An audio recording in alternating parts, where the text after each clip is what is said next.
Kepler's just staring into the abyss. The abyss of the empty chairs where Dan and Lindsay once sat.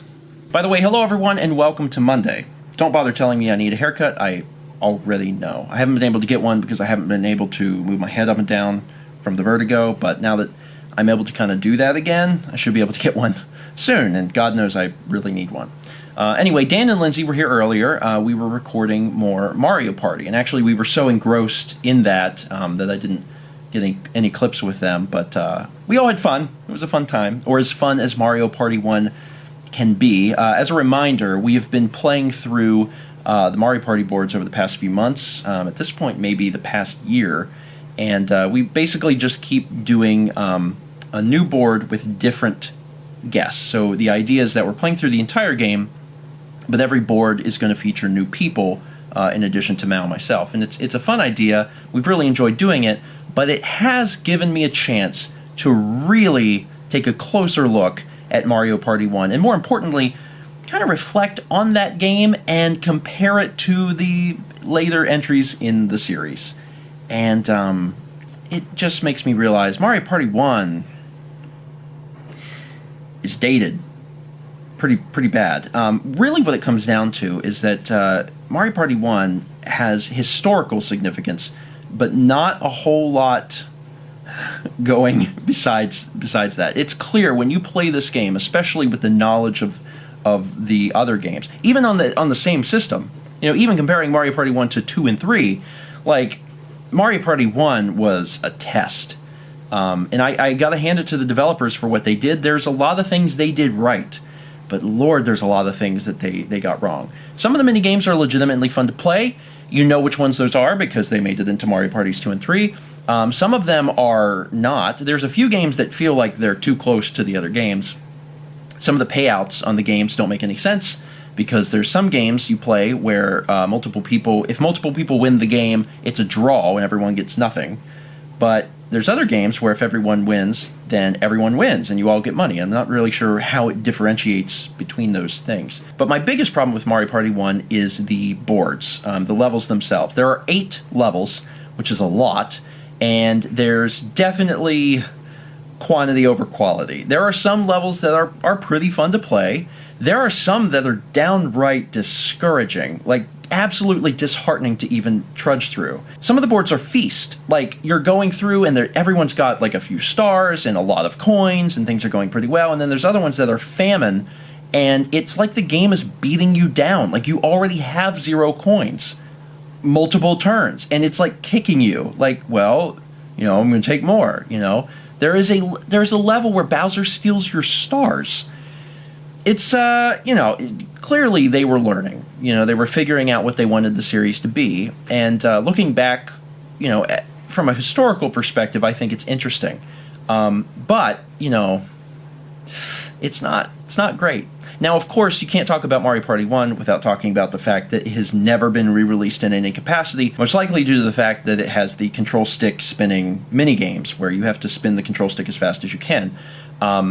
That caused problems for me as a kid also, because you spin it super fast to try and win the game, and then when you're done, you have blood running down the palm of your hand.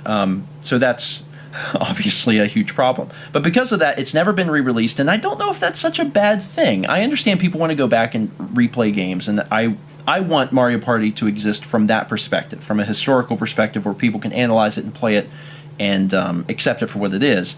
But it is not anywhere near as good as Mario Parties 2 or 3. It's not like you're just choosing a different game that's got like new boards. It's, you know, you're going back in time. This is when they were still figuring things out. And I think it's important to note that I put more time into the original Mario Party game than any other Mario Party. When the original came out, I got it probably on launch day, and I have a ton of time in it. I probably put several hundred hours into Mario Party 1. I just absolutely adored the game.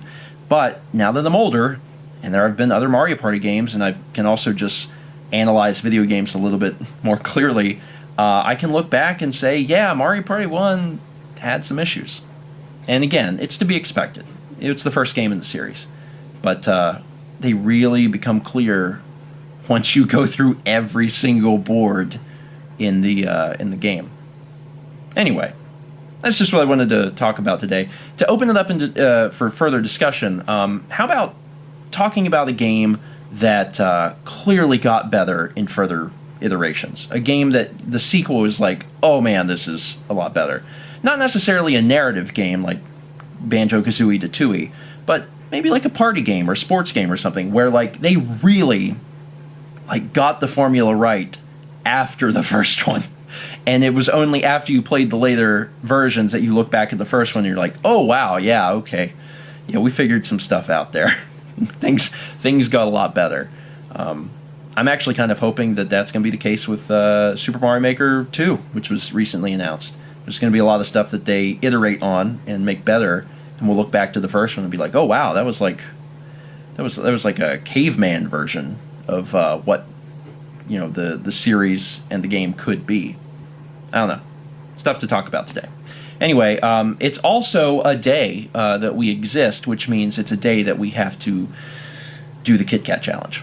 So yesterday we did this, so now we're over to here.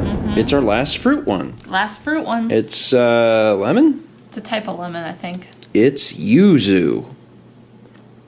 Or use or something. Yuzu. How do you feel about lemon? Generally, I like it. Because one of my favorite candies is actually lemon heads.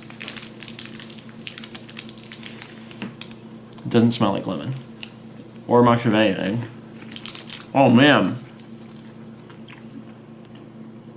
Oh man. Wow. You get that sour. That's so good. It tastes like a lemon bar. Yeah, it tastes like a lemon head. It's like if a lemon head and a Kit Kat had a baby, it would be this. Or a really weird chocolatey lemon head. But in this particular example, it's this. Those are good. It was good. Better than I expected. That's the last fruit one, and I've really liked the fruit ones. They're different. They're not what you would expect out of a Kit Kat, but I think they've been some of the best ones. They've certainly had the strongest flavors. Yeah. Anyway, that's it for today. Thank you so much for watching. And as always, let's meet back tomorrow, shall we?